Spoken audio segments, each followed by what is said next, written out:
일본 남쪽 해안을 따라 저기압이 급격히 발달하며 빠르게 이동하고 있습니다.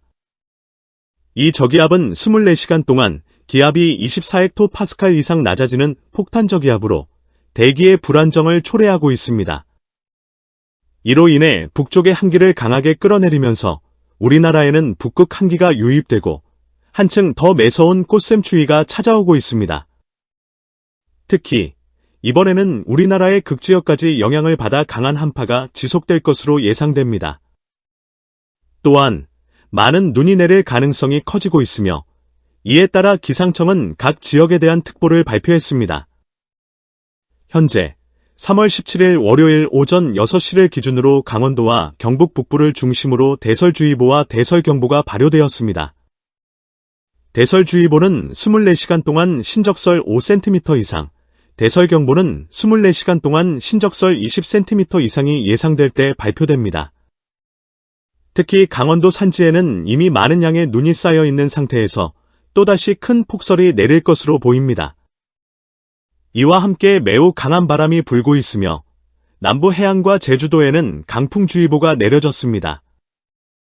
바다 역시 점점 거칠어지고 있어 전 해역에 걸쳐 풍랑경보와 풍랑주의보가 발효되었습니다.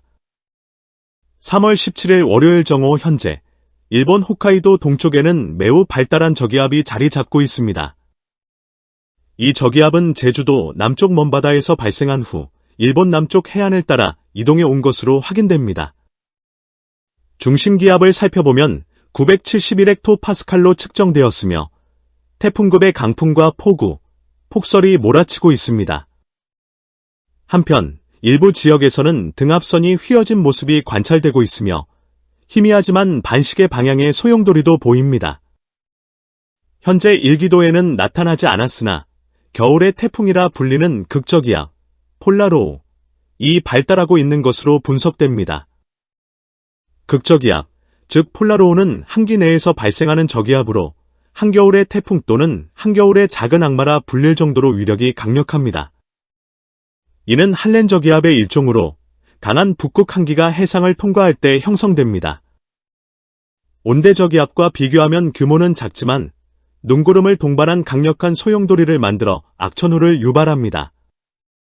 특히 극저기압은 전형적인 저기압과 달리 전선을 동반하지 않고 차가운 눈구름과 함께 이동하는 특징을 가집니다. 지상 1기도에서 작은 저기압으로 나타나거나 경우에 따라서는 아예 식별되지 않는 경우도 있습니다. 3월 18일 화요일 오전 6시 현재 극저기압의 등압선이 둥글게 나타나기 시작했습니다. 중심기압은 1010헥토파스칼로 비교적 높게 유지되고 있지만 결코 방심할 수 없습니다. 폭탄 저기압은 한기와 난기가 충돌하면서 급격한 상승 기류를 동반해 기압이 빠르게 낮아지는 반면 극저기압은 순수한 한기로만 형성되기 때문에 상대적으로 기압이 낮지 않습니다. 하지만 극저기압은 크기가 작아도 강한 눈과 천둥 번개를 동반하는 험악한 날씨를 초래할 수 있습니다.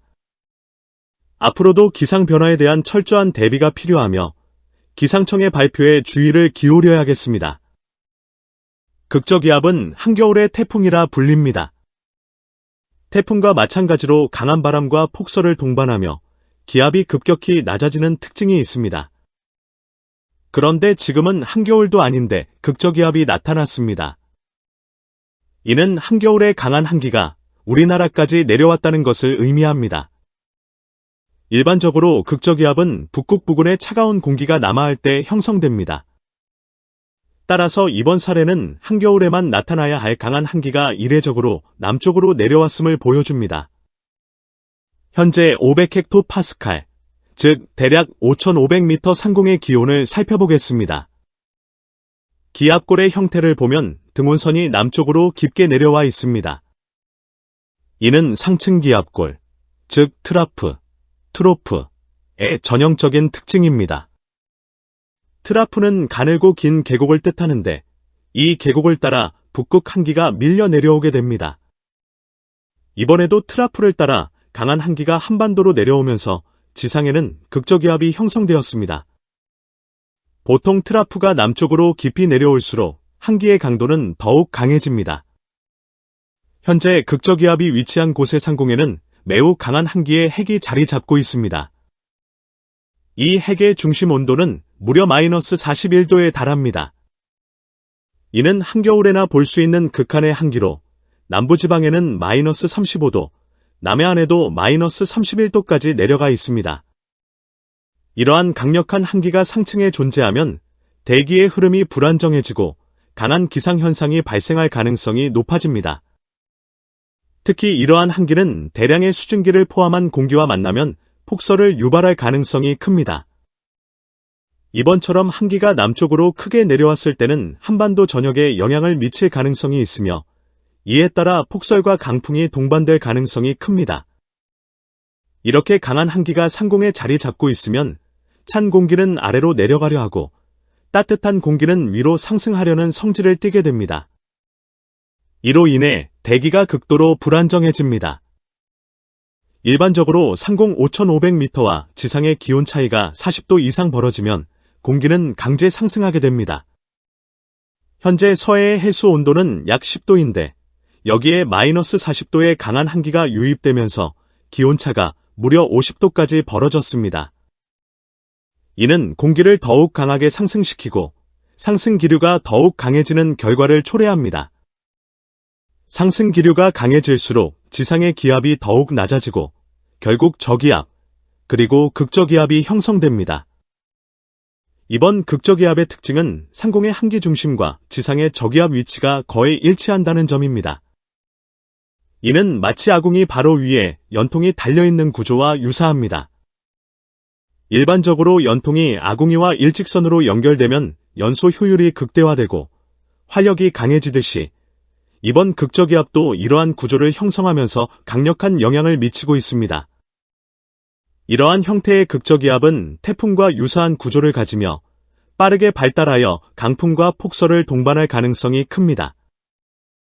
2019년 3월 15일에도 비슷한 사례가 있었습니다. 전라남도 영광 앞바다에서 예인선이 침몰하는 사고가 발생했는데 그때도 서해에 극저기압이 형성되었고 우리나라를 통과했습니다. 당시의 일기도를 보면 서해에 1016헥토파스칼의 저기압이 자리 잡고 있었습니다. 평범한 저기압처럼 보였지만 실상은 극저기압이었습니다. 이 작은 저기압이 3월 중순에 강풍과 폭설을 몰고 왔습니다. 이로 인해 승선자 4명 중 1명만 구조되고 3명이 실종되는 안타까운 사고가 발생했습니다. 사고 해역에서는 초속 20m 이상의 강한 바람과 3m가 넘는 높은 파도가 일어났습니다. 현재 미국의 GFS 모델과 독일의 아이콘 모델을 비교해보면 시간이 지남에 따라 저기압의 위치가 거의 일치하는 모습을 보이고 있습니다. 두 모델 모두 전국적으로 눈이 내릴 가능성이 크다고 예상하고 있습니다. 극저기압은 태풍이나 온대 저기압보다 규모는 작지만 해상에서 급속히 발달한 후 강한 바람과 폭설을 동반하는 특징이 있습니다. 따라서 철저한 대비가 필요합니다. 일반적으로 극저기압은 베링해와 같은 북쪽 바다에서 발생하지만 이번처럼 강한 한기가 상층에 자리 잡으면 우리나라 해역에서도 발생하여 폭설을 몰고 오는 경우가 있습니다. 3월 19일 수요일, 극저기압은 오랜 시간 머물지 않고 빠른 속도로 동쪽으로 이동했습니다. 이는 다행스러운 일입니다. 만약 극저기압이 장시간 머문다면 강풍과 폭설이 지속적으로 영향을 미칠 수 있기 때문입니다. 한편, 이날은 춘분으로 낮과 밤의 길이가 같아지는 시점입니다. 계절이 점차 변하고 있음을 실감하게 됩니다. 극저기압이 본래의 성질을 잃고 온대 저기압으로 변하면서 점차 북동진하고 있습니다. 이에 따라 우리나라에는 고기압이 확장되며 당분간 맑은 날씨가 이어질 것으로 예상됩니다. 기상청의 중기예보를 살펴보면 서울의 최저 최고 기온이 한 자릿수를 기록하다가 3월 20일 춘분이 지나면서 급격히 상승할 것으로 보입니다. 최고 기온이 평년보다 6도나 높아져 18도까지 오를 것으로 예상됩니다. 이처럼 꽃샘추위가 지나가고 나면 낮의 길이가 점점 길어지고 따뜻한 날씨가 이어지면서 본격적으로 봄을 만끽할 수 있을 것으로 전망됩니다. 극저기압은 순간적으로 강한 영향을 미치지만 오래 지속되지 않는다는 특징이 있습니다. 그러나 짧은 시간 동안도 충분히 큰 피해를 유발할 수 있기 때문에 항상 대비가 필요합니다. 앞으로도 극저기압이 한반도에 미치는 영향을 면밀히 분석하고 철저한 기상 예보를 통해 피해를 최소화하는 것이 중요합니다.